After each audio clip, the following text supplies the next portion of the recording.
eu gostaria de convidá-los inicialmente para a gente refletir um pouco na palavra do Senhor, que enriquece o nosso coração, nos dá mais esperança. Eu gostaria de convidá-los aqui a abrir o livro de Timóteo. A princípio aqui no capítulo 2, o verso 1. Percebam só qual é a palavra que o Senhor fala a nós essa noite. O Deus, ele se preocupa tanto com o seu povo, que ele pede que nós, em meio às dificuldades que enfrentamos, tenhamos no coração uma certeza. A certeza que ele não nos abandona. A certeza que ele está conosco. E sabe qual é a coisa mais bonita que eu vejo em Deus e na Bíblia, que ela nos apresenta? É que para o mundo há um ditado popular que diz assim: a esperança é a última que morre, né? Mas para nós que somos cristãos e cremos em Jesus, Senhor Monel, ainda que morra, viverá. Porque a esperança vai além da morte. Porque a esperança é Jesus. E o apóstolo Paulo, falando aqui para Timóteo, ele traz a nós uma reflexão importante. Ele diz aqui, logo no verso 1 do capítulo 2, a seguinte expressão: Tu, pois, filho meu.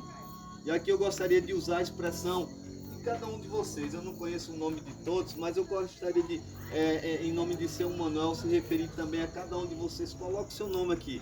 E aqui, seu Manuel, é como Deus dissesse assim para o Senhor: Tu, porém, filho meu, Manuel, fortifica-te na graça que está em Cristo Jesus.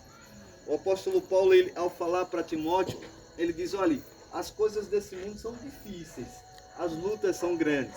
Eu imagino a angústia e a tensão que sua filha e seus filhos passaram nesse período. Eu sei que o senhor também estava ali, né? Um desejo de sair daquele local, mas a família sofre junto, né? A irmã falou uma coisa interessante aqui: quer emagrecer, passe por sofrimento, porque a pessoa fica sem vontade de comer, fica sem vontade de, às vezes perde até a vontade de viver, né? Quando está passando determinadas angústias na vida. E pensando nisso, a palavra de Deus, o apóstolo Paulo disse: olha, filho, fortifica-te na graça. Sabe por quê? Porque a graça de Deus, ela vai além das dificuldades da gente. A graça de Deus, ela é superabundante na vida da gente. De maneira que, se a gente passa por dificuldades nesse mundo, quando estamos descansando na graça, essas dificuldades, elas vão nos atingir, mas elas nos atingirão de uma forma diferente.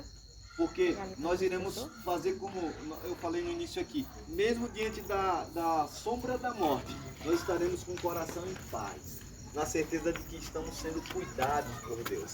Entendem isso? E aqui nesse texto... Você está aqui, ó. Essa expressão, sabe por quê? Porque lá no capítulo 3, se vocês estiverem com a Bíblia aí, logo no verso 1... Senta aqui. Conta essa cadeira aí para ele, senta aqui. Ele senta aqui mais ele. Senta aqui. Dois. Pode sentar. Ele pode ficar sentado aí. Ele diz, olha, sabe porém isto, nos últimos dias sobrevirão o quê? Tempos difíceis. Seja bem-vindo aí, Chicão, bom vê-lo, viu? Aqui já cumprimentei toda a sua família, feliz por encontrar todos vocês aqui, Carleão, a família dele, enfim, Roberval que nos trouxe aqui, e até fazendo um parênteses aqui nessa mensagem, a gente passou direto e batendo lá no C3, porque a gente seguindo o Roberval, né? Eu sabia que o N8 era aqui, mas eu estava seguindo o Roberval, de repente uma entradinha lá na frente, só que não era Roberval, era outro carro que tinha um símbolo adventista, eu pensando que era Roberval. Mas enfim, estamos aqui.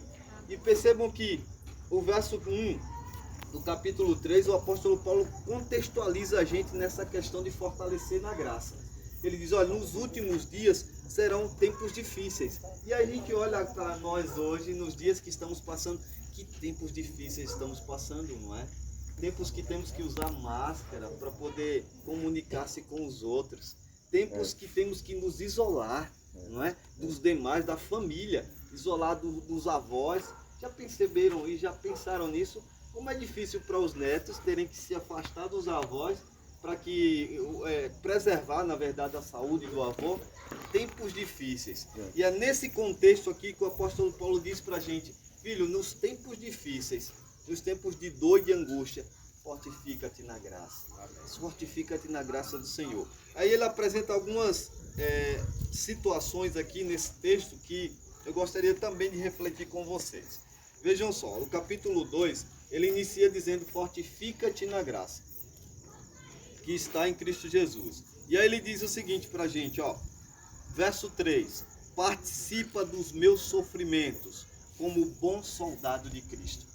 O apóstolo vem mostrando para a gente o seguinte: ser cristão não está, ao se tornar cristão e aceitar Jesus, você não está isento de passar por sofrimentos. Você não está isento de passar por problemas. Você não está isento de passar por Covid ou qualquer outro tipo de doença. Você não está isento disso. Ser cristão não lhe imuniza de passar por dificuldades. Sabe por quê? Porque o próprio apóstolo do Senhor, o apóstolo Paulo, ele passou por diversos sofrimentos. E ele disse aqui no verso 2 para a gente, olha, participa dos meus sofrimentos. E sabe por que ele se expressa assim? É porque a gente só valoriza a vida quando a gente está com dificuldade nela. Às vezes parece que a gente precisa passar por algum tipo de sacudidura, né, ou de provação, para que a gente perceba a importância que tem a família, o pai, o avô, o tio, né, a família para a gente, as pessoas para a gente, os irmãos para a gente. Parece que a gente precisa ter uma sensação de que prestes a perder, para a gente poder então passar a valorizar mais, a amar mais, a dizer mais eu te amo, a estar próximo, a estender a mão e a ajudar. Perceba aqui, o apóstolo diz, olha, é importante muitas vezes que nós participemos, nos envolvamos com o sofrimento dos outros. Isso significa que se eu estou vendo alguém sofrendo, eu não posso ser passivo e ficar apenado. Não é comigo, não é com minha família. Ele está dizendo aqui que como família cristã, como filhos de Deus, precisamos nos envolver mesmo com o sofrimento dos outros. Mesmo que a gente não seja médico e não saiba medicar, mas a gente pode orar, a gente pode dar uma palavra de ânimo, dizer, olha, você vai passar dela, você vai conseguir sair dessa situação, não é? Uma palavra de ânimo não é importante, seu Manuel? Um momento difícil que a gente vive, não é? Não é importante você saber que a gente tem alguém que ora por nós, alguém que se preocupa por nós. E é nesse sentido que o apóstolo Paulo apresenta aqui a palavra de Deus, dizendo, olha, participa dos meus sofrimentos. Eu mesmo estava internado, aí as enfermeiras chegavam, aí perguntavam, o senhor como é que está? Eu estou bem. Eu disse, mas o senhor, não se preocupe não, que o senhor não vai para a UTI e nem vai ser entubado, porque eu estava com medo do UTI por causa da friagem, né? Sim. Eu não me dou com aquele ar frio demais, né? De que se eu cair ali, eu sei que eu vou morrer, porque eles querem que a pessoa fique embarcada, né? Aí a médica chegou e disse, não, o senhor vai sair daqui com saúde, vai recuperar aqui, não vai precisar o senhor nem ser entubado e nem também ir para o UTI. Isso dá esperança no coração, né? Exato, aí para mim foi né? Porque Um ânimo estava a com mais. 3 dias que a finada Aminda Socorro tinha morrido num quarto bem pertinho onde eu estava. Aí uma enfermeira, eu já estava internado, né? Me sentindo um pouco ruim. Aí a enfermeira chegou e falou, disse, olha, a Aminda Socorro morreu bem nesse quarto aí. Que não era para ela dizer, né? Porque aí você fica com aquilo mais... Atenção, né? Exato. Aí foi quando eu conversei com a médica, ele disse, não, seu Manuel, o senhor está bem. Fique em paz. Não se preocupe não. Então as palavras que a gente usa, não é só... As palavras que a gente fala e que a gente ouve, traz vida. Exato. Especialmente se essa palavra vier de Deus. Especialmente se essa palavra vier da Escritura Sagrada. Ela trará para nós esperança. Como eu falei aqui no início, porque para o cristão a esperança nunca morre. Porque a esperança é Jesus. E só para a gente já finalizando aqui a nossa reflexão, aqui ainda no capítulo 2 do livro de Timóteo, a gente ainda encontra a seguinte expressão bíblica, né? Para nós. E ele diz o seguinte, segundo Timóteo, que passou aqui minha folha.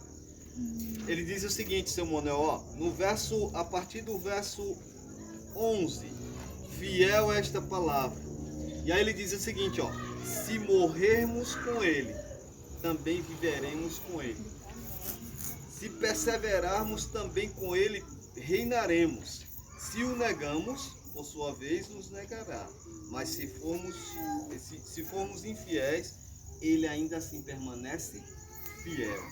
Pois de maneira nenhuma pode negar a si mesmo. mesmo diante de nossa infidelidade, mesmo diante da nossa incredulidade, Deus ainda permanece fiel conosco, né? Ele ainda cuida de todos nós. E aí eu já vou concluindo aqui a nossa reflexão com o verso seguinte aqui, o verso 14 e 15, que ele diz o seguinte: recomenda estas coisas, dá testemunho solene a todos perante Deus, para que evitem contendas de palavras e para que de nada aproveitam, exceto para a subversão dos ouvintes, e procura apresentar-te a Deus aprovado, como obreiro que não tem que se envergonhar, que maneja bem a palavra de Deus. Então, Senhor Manuel, e a todos os nossos irmãos que estão adorando ao Senhor em um momento de gratidão, gostaria de deixar para vocês essa reflexão e essa palavra de Deus que diz o seguinte para nós: olha, procura apresentar-te a Deus como um obreiro aprovado. Procura apresentar-te a Deus como alguém que é grato pelo que Deus tem feito na sua vida. Talvez você não tenha tudo que você imaginou ter, ou que iria ter.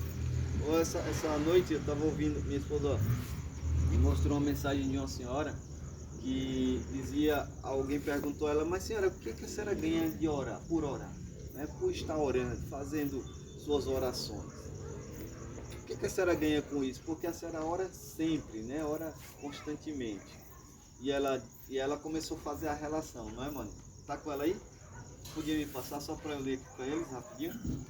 Eu achei interessante a expressão como ela disse, porque para alguns, talvez orar seja perder, ou seja, orar tentando ganhar alguma coisa. Talvez quando você ora, você está tentando ganhar saúde, talvez você esteja tentando ganhar, quem sabe, algum tipo de riqueza. Mas sabe o que significa de fato oração? Significa relação com Deus. E essa senhora disse aqui, ó, certa vez alguém perguntou a ela o que ela ganhava orando a Deus regularmente, e ela disse: eu não ganho nada, mas eu perco demais. Sabe o que é que eu perco? Ela disse, e isso eu achei interessante. Eu perco a minha raiva, eu perco o meu orgulho, eu perco a minha ganância. E quando eu oro, eu também passei a orar, eu perdi a inveja, eu perdi o egoísmo, eu perdi o hábito de julgar os outros, julgar mal os outros, falar dos outros. Eu perdi o hábito de mentir, eu perdi o gosto pelo pecado, eu perdi a impaciência, o desrespeito e o desespero também e o desânimo, porque eu perdi essas coisas, porque aprendi a ganhar aquilo que de fato é a essência da minha vida, que é Deus, que é Jesus. E ela diz: perdi o gosto pelas coisas desse mundo. E às vezes quando oramos, queremos ganhar algo, mas nós temos que aprender que nem sempre estamos aqui para ganhar, nem sempre temos que ganhar coisas desse mundo, porque na verdade a grande essência da vida, da vida cristã é exatamente essa da graça que a gente leu aqui logo no início. Fortifica-te na graça. É a grande bênção e é o grande privilégio que nós temos, Senhor Manuel. É saber que mesmo diante da doença, mesmo diante da calamidade, nós temos um Deus que deu tudo por nós. Amém. Deu a vida por nós. Se entregou em nosso lugar. Não para que a gente ganhasse alguma coisa nesse mundo, desse mundo não, mas para que a gente ganhasse algo que vai além desse mundo, que é a vida eterna. E essa nenhum mal, nenhuma hoste satânica pode nos tirar, se a gente colocar inteiramente na mão do Senhor.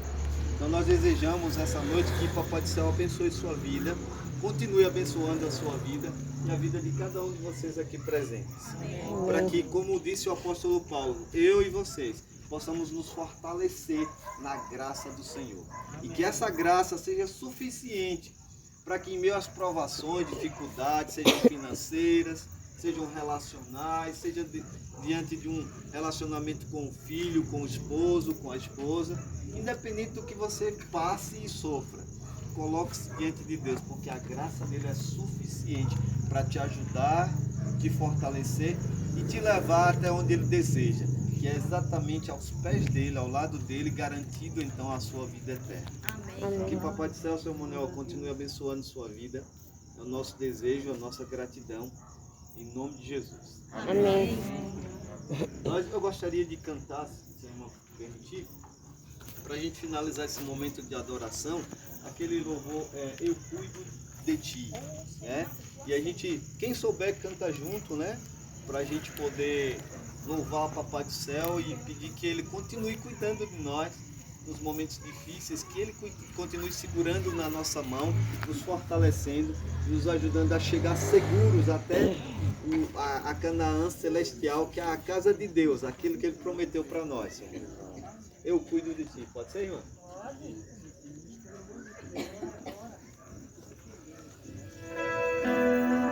Quem souber, canta junto aí, as meninas aí, Kézia, as cantoras aí, por favor, nos ajudem, viu? Tem aqui, não, tem. Vou passar o cabelo dela aí.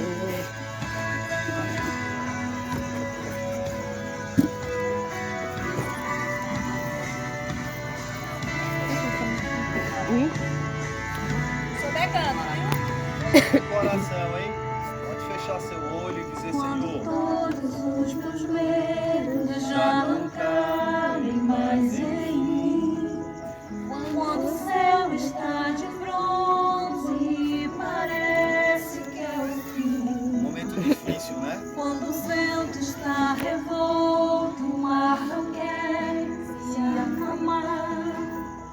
Quando as horas do relógio se demoram a passar, muitas vezes os seus planos não consigo entender, mas prefiro confiar sem compreender. O Senhor Jesus diz a gente assim, eu cuido de Ti. Criamos nele na sua promessa. Eu creio em Ti, eu olho pra Ti, espero em Ti.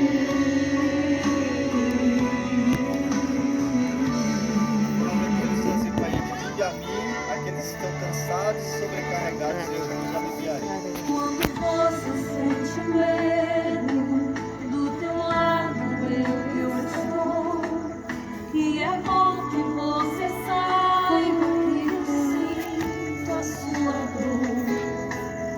Também nunca se esqueça que o mal não faz acalmar e que eu sei o tempo certo da vitória te entregar. Esse tempo é necessário pra te amadurecer. E depois vem novidade pra você. Faça nesse momento sua oração. Eu cuido Fecha seu olho e dirija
verso 14, recomenda essas coisas, dá testemunho bota pra mim. que Deus fez na sua vida.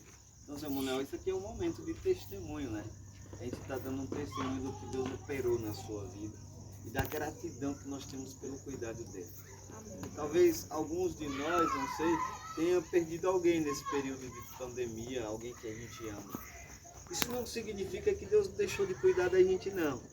Não significa que Deus deixou de nos amar, não. Significa que Deus tem um propósito específico para a vida de cada um de nós, mas o grande propósito, de fato, não está nesse mundo, está na vida eterna nele. É nele que devemos nos fortalecer. Por isso que o apóstolo diz assim, fortifica-te na graça. Que Deus abençoe e nos ajude a vivermos esse princípio de uma forma coerente e sadia, nos fortalecendo não no que temos aqui, mas do que Deus nos promete e confiando nessa promessa. Vamos orar? Curvemos as frontes. Bom Deus, louvamos o teu nome, Senhor, porque a tua palavra nos assegura que em Cristo nós temos a liberdade e a vida eterna. Amém. Obrigado, Senhor, pela liberdade do pecado, a liberdade do mal, a liberdade do egoísmo. Obrigado também pela liberdade que o Senhor tem dado por meio da cura, da libertação das doenças. Obrigado pela vida de seu Manuel. Amém. Obrigado pelo testemunho que ele está dando aqui, de alguém que passou pelo vale da sombra da morte, mas que o Senhor os segurou e os trouxe aqui em vida para dar testemunho do teu amor e do teu cuidado. Amém. Sabemos que o Senhor cuida de todos nós e queremos colocar a nossa vida diante de Ti, sabendo também que devemos nos fortalecer, não nas coisas desse mundo, mas na graça do Senhor Jesus. É o nosso desejo que o Senhor abençoe essa igreja, a cada um dos teus filhos daqui presentes. Amém. Abençoe a vida e a família do seu Manuel. Nós te oramos agradecido em nome de Jesus. Amém. Irmã, palavra para a senhora. Pela mensagem que Deus colocou no coração dele para trazer para nós essa noite. Que Deus o abençoe, irmão, pela bela mensagem. Queremos agradecer muito a presença de todos vocês, que Deus possa abençoar todos. E aquele que não viveu um momento de angústia com relação ao Covid, que Deus abençoe para que não viva. Louvado seja o nosso Deus, que o índice de Covid deu uma, né? Graças a Deus deu uma boa melhorada, a taxa de mortalidade deu uma melhorada, né? O índice de pessoas internadas também melhorou, né? Significa que Deus está no controle, como sempre esteve, como sempre está.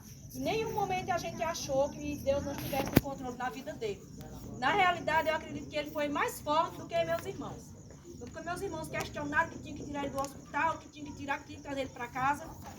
E veio aquele tormento na vida da gente, né? Trazer ele para casa, ele com Covid, mas eles ficaram com medo dele ficar lá e eles entubarem, que eles não queriam que meu pai fosse entubado. Mas a gente não tinha o poder de tirar ele do hospital. Quando eu conversei com a assistente social, ela disse, não faça isso não, você não é nem louca de tirar seu pai daqui. Porque ele está recuperando todo dia, cada dia que ele passa, ele está recuperando bem. Então não tire seu pai daqui, não faça essa loucura. Mas meus irmãos queriam tirar ele de lá porque ele estava com medo dele ser entubado. E a gente tinha esse medo, então a gente começou a acordar nas madrugadas. Então o Roberval e o pessoal da igreja orando, a igreja daqui, o pessoal, Dona Isabel, seu Zé Orlando, Rejane, Francisco, sempre perguntavam como o seu Manuel está, sempre naquela preocupação, a igreja em oração. E a gente, esse momento de pandemia, que meu pai passou esse momento de Covid, trouxe para a gente até momentos mais unidos. Porque a gente juntou aí a família. Pessoal, vamos acordar às madrugadas, às 3 horas da madrugada, vamos interceder por ele e pelos demais. E a gente percebeu que minha sobrinha Michele, Marta, que nem frequenta a igreja, né? Então, elas, às vezes eu até no cansaço, no estresse do dia dele do trabalho, e quando chegava aquela preocupação dele, porque a carga maior era nas minhas costas, porque fui eu que o internei, e vinha aquela pressão, né? Aquela pressão, Janiclé até me desesperei, Janiclé, os meninos querem tirar pai de lá e querem que eu vá buscar ele. E aquela pressão nas minhas costas, de meu Deus, se meu pai morre, diz, Senhor, usa de misericórdia. Se meu pai morre, meus irmãos vão me crucificar, tá dizendo? Vai dizer, tá vendo? Foi porque você levou ele. Tá vendo? Pai nem tinha Covid, ele pegou lá. E ficou aquele drama. E eu comecei nas madrugadas, eu dizia, Senhor, não deixa meu pai morrer não. Porque se ele morrer, vai ser um peso maior nas minhas costas. E a gente tem uma amiga que é comadre dele, madrinha de minha irmã, a caçula, E ela dizia, não se desespere, confie em Deus, confie em Deus. E a gente começou. E Michele, mais Marta, acordou às 3 da madrugada no grupo. E ela, Michele, cadê vocês, pessoal? Já estou acordada. Eu acordei às 4, até passei do horário. E teve momentos que até Michele se despertou para orar com a gente. E ela dizia, tia Clênia, cadê vocês? A gente já está aqui, já está todo mundo orando, já está todo mundo... Vamos orar, pessoal. E a irmã de meu pai, que se desesperava, dizia bem assim, meus filhos, meu pai, que ela é irmã caçula, mas meu pai criou os irmãos. Como ele criou os irmãos, minha avó adoeceu, meu avô, né, separou na época, e meu pai criou os irmãos. E aí os irmãos dele, a família naquela aflição, e minha tia dizia, ele é meu pai também, gente, ele é meu pai. Ela dizia no grupo, ele é meu pai porque ele criou a mim também, né? E ela é bem mais nova do que meu pai acho que uns 5, 6 anos, né, pai? A tia Zé. É mais. É mais? Ela é encostada aquela Anitinha, ela faz das caçulas. E perto das... E ela ficou naquele desespero. Ela disse, vamos confiar. Então, gente, foi momento de tortura, foi momento de sofrimento. E eu comecei às madrugadas, e eu clamava, e eu chorava. E a gente venceu. Mas eu sei que muitos não chegou até aqui, muitos não venceram, né? Mas vamos continuar orando para aquelas pessoas que se encontram com parentes que a gente conhece. Tem muitos amigos da gente que se encontram ainda hospitalizados por conta do Covid. Para que Deus possa abençoar. Louvado seja Deus. Deus foi tão bom que meu pai pegou ninguém da família. Até agora. Louvado seja Deus. Não sei amanhã. Mas até agora, nenhum dos netos, nenhum dos sobrinhos, nenhum dos bisnetos dele, nem os pequenininhos, nem os bebês, nem os que nasceram agora, ninguém pegou ainda. Ele foi o único. E era o que a gente mais tinha cuidado para que não pegasse, era ele. E ele achou de pegar, né? Chegar a dominar nas casas. Não é? Chega a dominar. É dominar ou é cá? Era. 12 bisnetos e 25 netos, graças a Deus. 12 bisnetos. Só ele pegou, né? Só ele pegou e foi um momento que, mesmo ele pegando, uniu toda a família. Foi um momento de sofrimento, mas a gente se uniu mais em oração, em família, em conversa, para ter um tempinho para ele. Então, muito obrigada pela presença de vocês. Obrigada por estarem aqui com a gente, né? E graças a Deus, meu pai venceu o Covid. É uma bênção, viu? Então, agora vamos, a gente já orou, né, irmão? Agora vamos lanchar um pouquinho, porque já são 9 horas. Vamos embora. Você não vai esperar, não? Obrigada. Minha Bom, filha quer pai quer falar alguma coisa? então, Não, mas ele leva alguma coisa pra elas. A todos que estão porque presentes. a mãe dele 8 horas para chegar. Não leva, mas as bichinhas não podem sair sem nada, não.